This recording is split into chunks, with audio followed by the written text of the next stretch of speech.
Namandavats, namandavats, namandavats, namandavats. So thank you, Gabriel, for being the MC.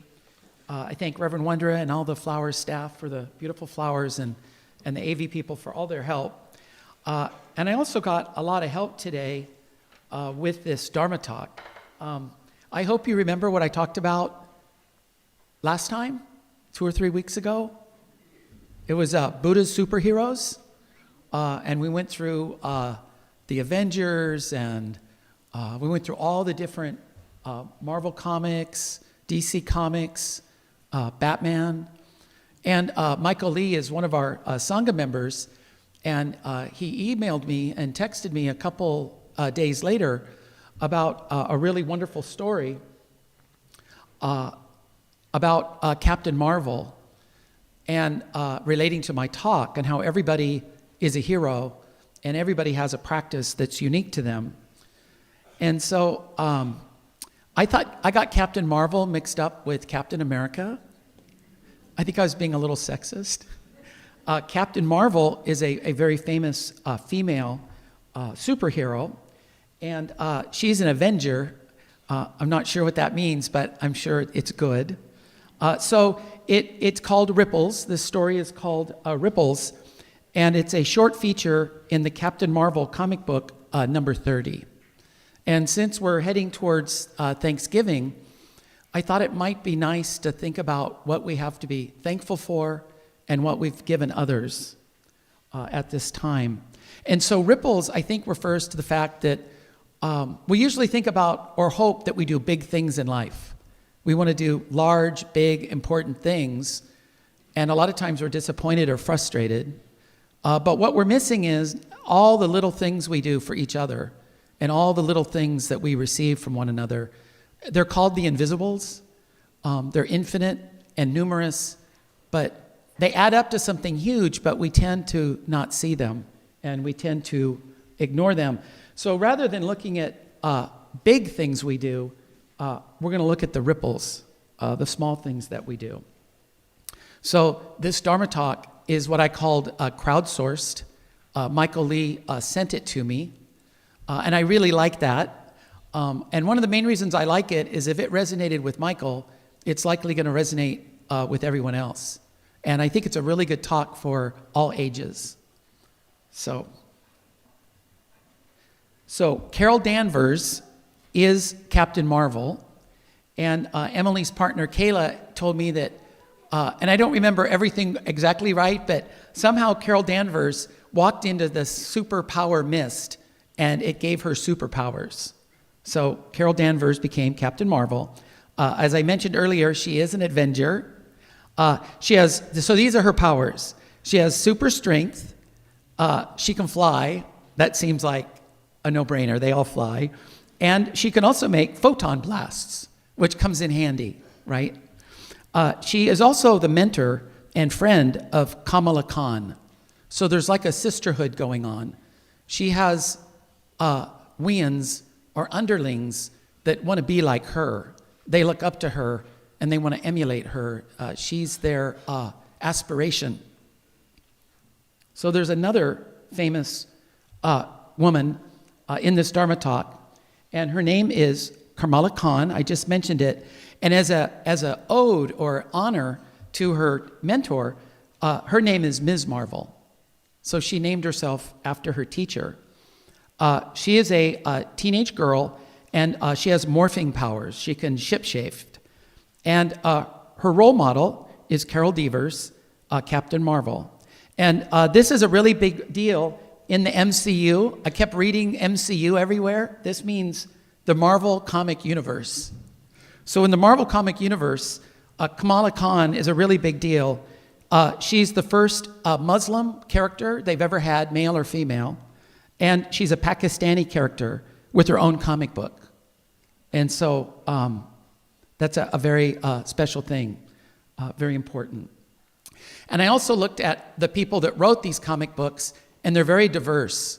There were people of all genders, backgrounds, ethnicities. So it's really nice that we're messaging diversity through these works for all ages. And I wanted to introduce 4 other characters. They're not superheroes in the Avengers sense, but we'll find out they're superheroes, Buddha superheroes in everyday life. So this is Mr. Shukla.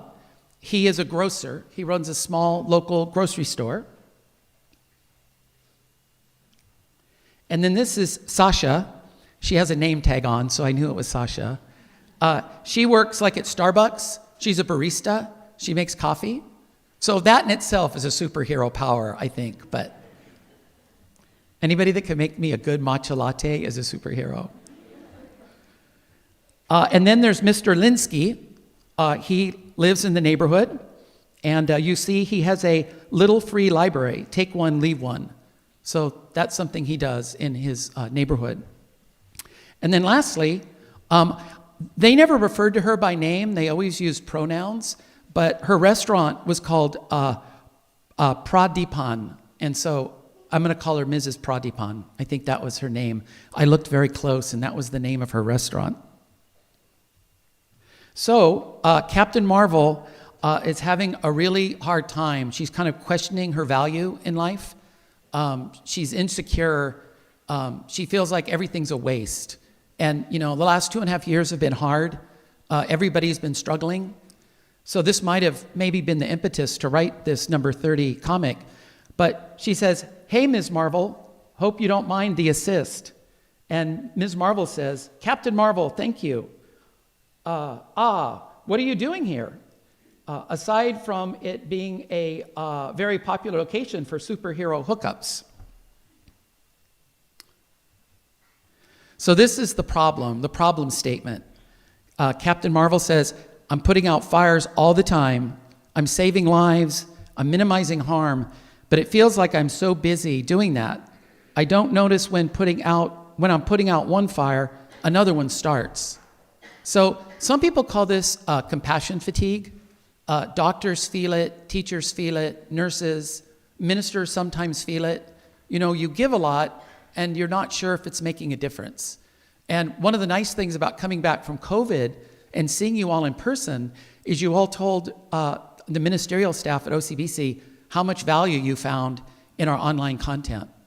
And that, we didn't know until you came back how much it meant to you. So this is this thing, you have to be a little bit more aware. So she's talking to Ms. Marvel, and then Ms. Marvel, instead of helping her or giving her a teaching or telling her to buck up, she says, "I've got some errands to run, come with me." So it seems like she's changing the subject, and they're just going to go run errands. And a lot of times this is the best time to do a teaching because your guard is down and you're a bit more open. So they can't go like this out into the general public. So Ms. Marvel puts on her street clothes, and she gives Captain Marvel an outfit from one of her friends named Bruno. And I guess Captain Marvel complained that she smelled like that Axe body spray, because I guess all millennials wear Axe body spray. So they come into Mr. Sukla's grocery store, and Ms. Marvel says, "Hello, Mr. Sukla." And he says, "My dear Kamala, how is your father doing? Is he doing well?" And she says, "He's getting there, thank you. I will tell him you asked about him." And then Mr. Sukla says, "I've just got in a box of those candies he likes. Take a pack or two for him, no charge." So they've gone to the grocery store, and now they're going to go to the coffee shop and see Sasha. So Sasha says, "Oh, Kamala, I don't think I'll ever be ready. I'm so nervous about going to college. But I'm ready to go to college. The first step towards studying medicine. I never thought I'd get this far." And Kamala says, "I never doubted it." And you can see in the background, Captain Marvel is kind of preoccupied and not really paying attention, right? She's thinking about other things. She's checking her watch, and that's always a sign that you're impatient and that you have something better to do. One of the things they told us in minister training was never check your watch. Like, if you're talking to a Sangha member or you're on the Nijin, you never, ever, ever check your watch, because that signals that you want the conversation to end and you want to leave. So, even if you're doing it innocently, they said, don't do it. Don't ever check your watch. So now they're walking down the street, and there's Mr. Linsky with his little free library, take one, leave one. And Ms. Marvel, Kamala says, "Hey, Mr. Linsky, returning a book. Kamala, my child, how did you enjoy it?" And then she says, "Pretty good. I think I'm full up on fantasy, though. Let's see what else you got." So, this story's in a comic book, and you could say, well, this doesn't really happen in real life, and it's just a story. But I walk around the neighborhood during the week. I check my Apple Watch, not for what time it is, but for how many calories I burned. I have to do 630 a day. So I usually go out and walk around the neighborhood, and I've seen lots of really amazing things. I was getting ready to do this talk, and I noticed one of the houses behind the OCBC campus, they have this out in their front yard.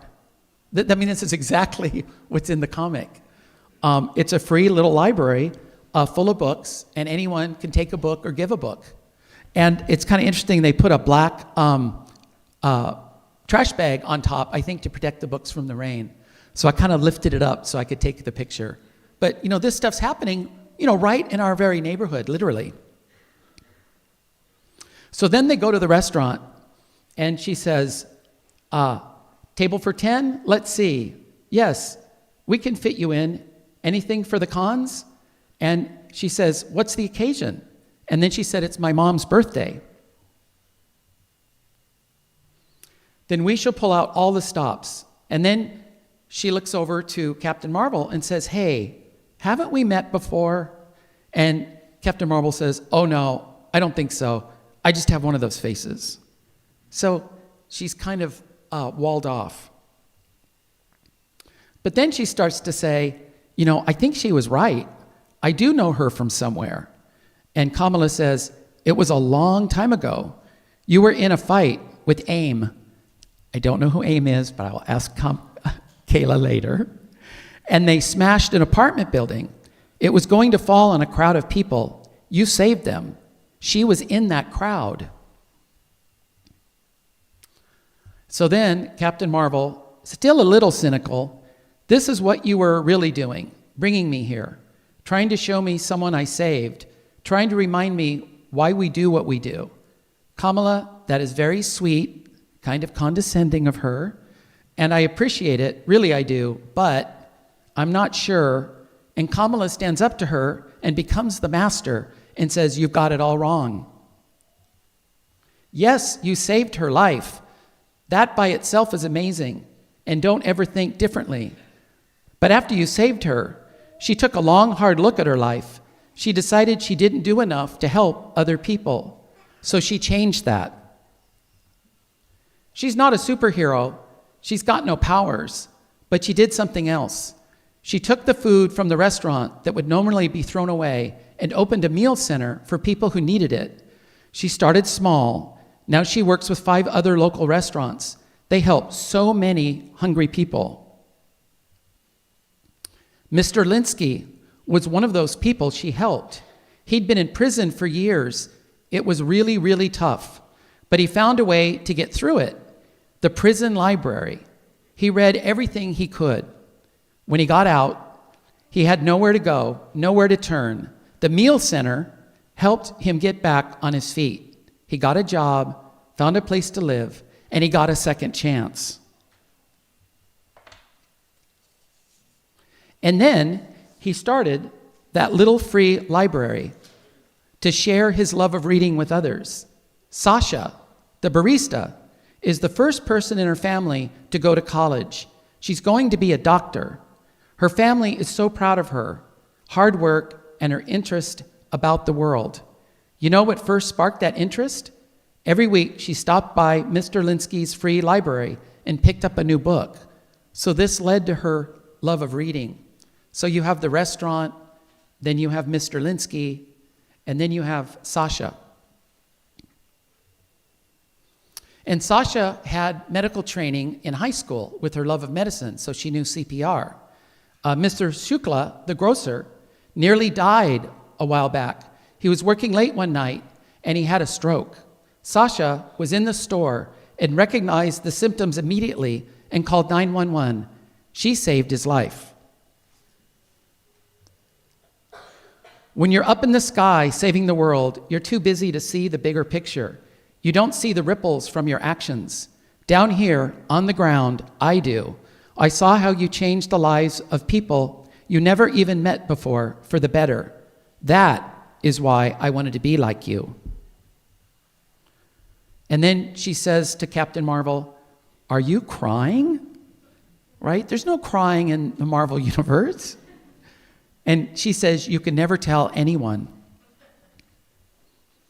Kamala, I don't know what to say.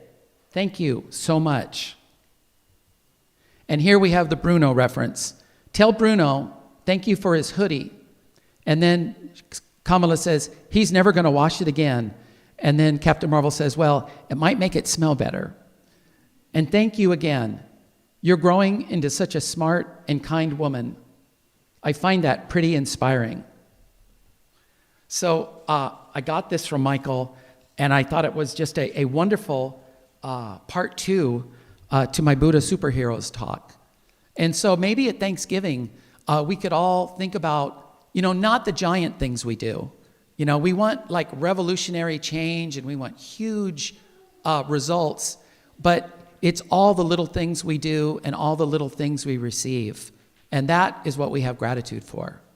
And so we just kind of have to open up our ears and eyes and take the time to be on the ground and really connect with one another and stop at Thanksgiving and be truly thankful. And this is one of the things I kind of like about Buddhism. We kind of co-opt traditional American holidays.